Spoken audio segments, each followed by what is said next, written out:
So far in this tutorial, we've covered some of the highlights of the Libguide, but there's one key section that I want to go over with you. So if we slide over to the Company Situation tab, you're going to find information on the SWOT and PESTEL analyses. I'm hoping at this point you've had a look at your assignment criteria and are aware that you're going to have to conduct both SWOT analysis and a PESTEL analysis. So I'm just going to quickly highlight these two important sections of your project because it's going to be pretty foundational for how you do the rest of your research. So at the top here, we've got your SWOT analysis. And as you can see, a SWOT analysis is a snapshot in time of your company's situation. So essentially any key issues that are ongoing with your company, these are going to be the main factors of that. So later in this tutorial, you see an example of that, but keep aware that you're going to have to come up with your SWOT yourself. So you can look at other reports. As you can see, the SWOT analyses and other reports that I'll show you today are a starting point for your own analysis, but ultimately you're going to have to come up with one yourself. Another important analysis that you'll have to conduct is a PESTEL analysis. So this one is unique in that you're not going to find an existing PESTEL analysis on your company. You're going to have to create this yourself.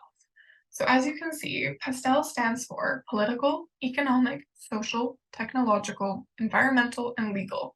So these are all of the factors that play into your company. So these are all of the situational influencers that you're going to have to analyze in order to understand your company. So for example, with political, are there current ongoing, let's say, laws coming into effect that may impact your company?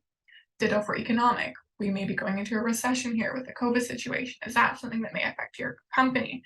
And you can apply that to each of the following factors. So what you're going to have to do is for each segment, political, economic, etc., you're going to have to do research for that each realm. So what you can see here is we've got this broken up by tabs.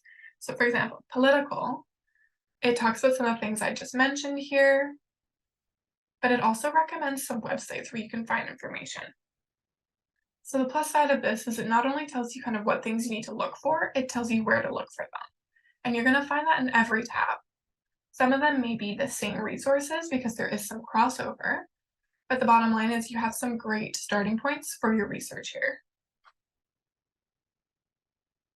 So as I said, these are very important aspects of your report. So please make sure that you read this page very thoroughly. As you can see, there's information all over the page.